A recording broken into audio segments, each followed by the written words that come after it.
Graça, paz e misericórdia seja com cada um dos nossos irmãos e todos aqueles que buscam conhecer a verdade. E o conhecimento propiciado pela fé concentra-se em Jesus Cristo, o Deus encarnado e mediador entre Deus e o homem. A fé busca especificamente conhecer a Cristo e seu poder. O conhecimento promovido pela aliança de Deus estabelecida conosco é recíproco, afetando ambos os lados. Conhecemos a Deus como nosso, porque Ele nos conhece como seus. Eu sou um bom pastor, eu conheço as minhas ovelhas e as minhas ovelhas me conhecem. João 10, 14. Bem, meus amados, preciosos irmãos, nós falamos, é muito citado a escritura de Atos dos Apóstolos, capítulo 17, a respeito dos irmãos bereanos. Bem, mas isto deve ser realmente citado para haver sempre um despertamento, pois é dever, é um privilégio, é um direito que você tem de examinar todas as coisas. E sabe de uma coisa? Esse direito foi outorgado até mesmo pelo Senhor Jesus Cristo, quando Ele disse: examinai as Escrituras. O próprio Paulo também disse: examinai todas as coisas e retende o bem. Esta questão de não querer examinar é uma tolice. Se dizendo sábios, se tornaram loucos. Isso é loucura. Nós encontramos que Paulo, no capítulo 17, ele estavam ali pregando em Bereia, em Tessalônica primeiro, depois Bereia. Só que em Tessalônica houve uma confusão. Os judeus, movidos de inveja, tomaram consigo alguns homens perversos dentre os vadios e, ajuntando o povo, alvoroçaram a cidade e, assaltando a casa de Jasão, os procuravam para entregá-los ao povo. Vejam que Paulo e Silas estavam anunciando o evangelho. Eles não examinaram, eles se iraram, eles se revoltaram. Não, estão contra a lei. Então eles alvoroçaram a multidão e as autoridades das cidades que ouviram essas coisas. Então, eles alvoroçaram. Mas acontece é que, assim que escureceu, os irmãos enviaram a Paulo e Silas para Bereia. Tendo eles chegado lá, foram à sinagoga dos judeus. Agora, vejam a diferença. Tessalônica, eles queriam matá-los. Verso 11. Ora, estes foram mais nobres do que os de Tessalônica, pois de bom ânimo, pois de bom grado, receberam a palavra, examinando cada dia nas Escrituras se essas coisas eram assim. Então, o que é o convite que a gente sempre faz? Examine. Não fuja de buscar o conhecimento, é um direito seu e é um dever também de conhecer as coisas. É um direito, é um dever. Bem, o nosso assunto hoje é ter de uma pergunta. Primeiramente, vamos ler Deuteronômio, capítulo 21, verso 18.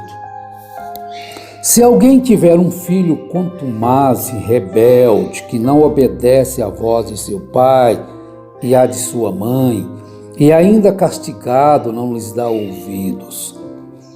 Seu pai e sua mãe o pegarão e o levarão aos anciãos da cidade à sua porta. Eles dirão: este nosso filho é rebelde e contumaz, não dá ouvidos à nossa voz, é dissoluto e beberrão. Então todos os homens da sua cidade o apedrejarão até que morra. Agora vejam bem, era-lhe dado oportunidades. Ele era castigado, ele era aconselhado, mas, no entanto, ele não obedecia. Um filho contumaz e rebelde. Essa escritura que nós acabamos de ler, ela não está em vista a desobediência banal dos filhos. Aqueles fatos, que natural do ser humano, de um filho. Mas a rebelião contínua e sistemática e o pecado profundo e crônico acostumou com a desobediência, com a mentira, com a transgressão. E embora as palavras contumaz e rebelde não tenham sido precisamente definidas no verso 20, esse filho é chamado de dissoluto e beberrão. E nesses casos, os seus próprios pais não deviam proteger seus filhos. Agora, o que seria então? Contumaz, acostumou, não adianta corrigir. Tapa os seus ouvidos para ouvirem a correção. Fecha os seus olhos para não verem o engano. Olha o perigo onde está. Então veja que não é que esse erro, a pessoa, todos podem errar, mas automaticamente ele vai buscar acertar da próxima, não é? Agora, deixa eu fazer uma pergunta, fica no ar. Quantas profecias uma pessoa tem que trazer, profecias que não se cumprem, para essa pessoa ser considerada como falso profeta? Quantas profecias? 1, 2, 3, 4, 5, 6, 7. Quantas? Você já parou para pensar sobre isso? Quantas profecias alguém tem que trazer para você? Quantas mentiras alguém tem que falar para ser considerado como... É a palavra pesada, né? Eu não quero agredir, mas é real, tem que falar. Quantas mentiras para a pessoa ser considerado como um mentiroso? A pessoa pode cometer um engano, porque o engano não é propriamente uma mentira, ele pode estar enganado a respeito, mas ele não estava mentindo intencionalmente. Mas quando a pessoa tem ciência, conhecimento, que aquilo não é daquela forma, e continua naquela prática, então se torna contumaz. Então se torna rebelde, continua na prática do erro, mesmo sendo advertido de que aquilo não é uma realidade, não é uma verdade. Você notou quantas profecias que não se cumprem para que se possa perceber que aquela pessoa é falso profeta? Quantas mentiras alguém tem que falar para perceberem-se que ele é o mentiroso? Quantas? Porque quando a pessoa comete o engano e percebe que ele enganou, se ele não é contumaz no erro, automaticamente ele vai buscar os meios de corrigir. Vai buscar os meios de corrigir aquilo. Por isso é que você deve observar esse Atos dos Apóstolos, capítulo 17, o que aqueles irmãos faziam. Eles examinavam cada dia nas Escrituras se essas coisas eram assim. Então, é um direito seu examinar o que qualquer pregador diz com as Escrituras. E chegar naquele pregador e dizer, olha, isso aqui não bate com as Escrituras. Então você tem o direito, você que me ouve, tem o direito de dar sua correção, sua maneira de ver. Então vejam bem, nós aprendemos que o profeta, que eles chamam de profeta do século XX, que já é passado, de qualquer forma já é passado. Vejam bem, se ele era profeta do século XX, então do 21 já não é mais, mas continua insistindo que é. Porque nas suas profecias,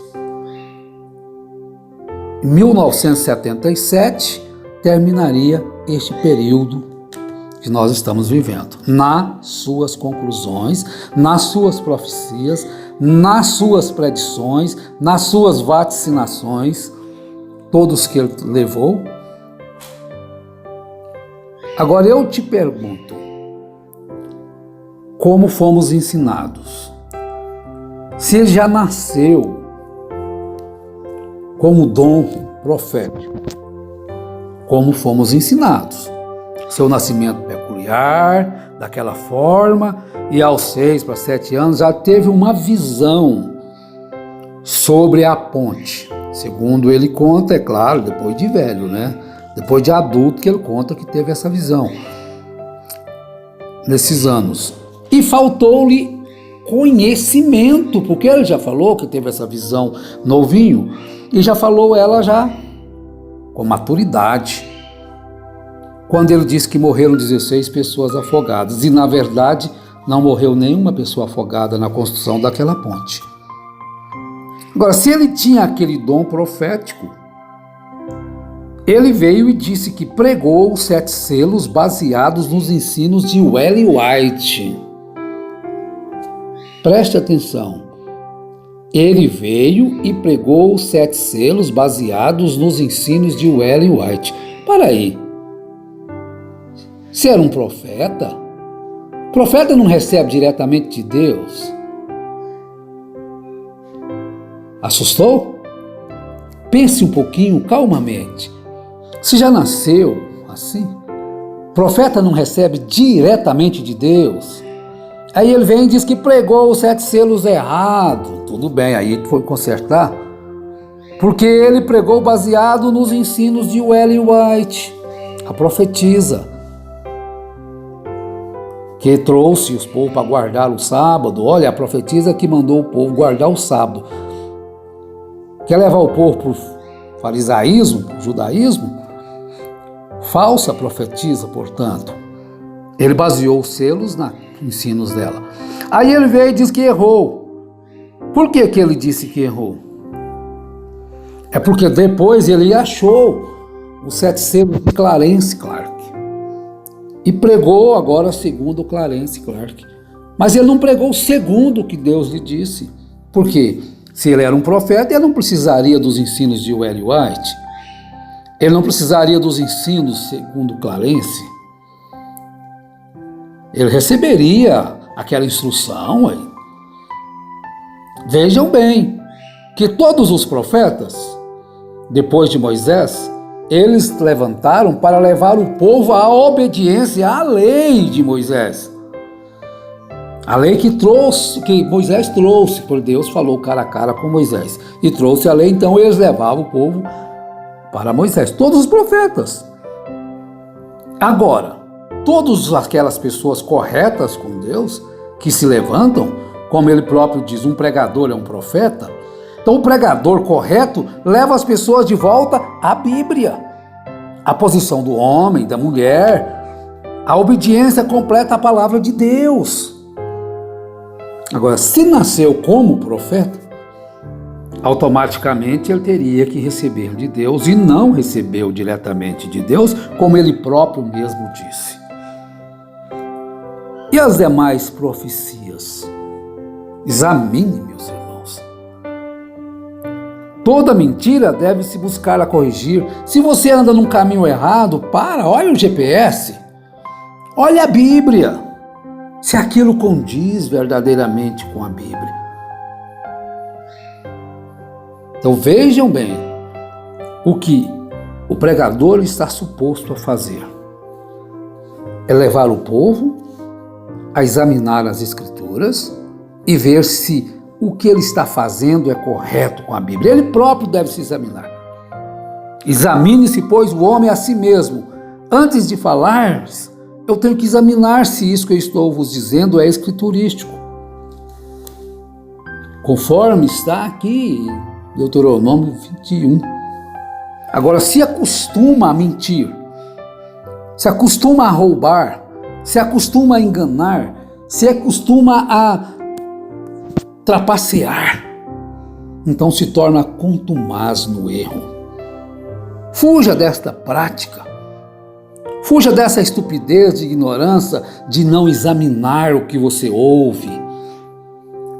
É um direito e um dever seu. Depois você não vai poder dizer, eu fui enganado. Cai no buraco do mesmo jeito, enganado ou não enganado. Seguiu alguém, um cego guiando outro cego, vai cair no buraco.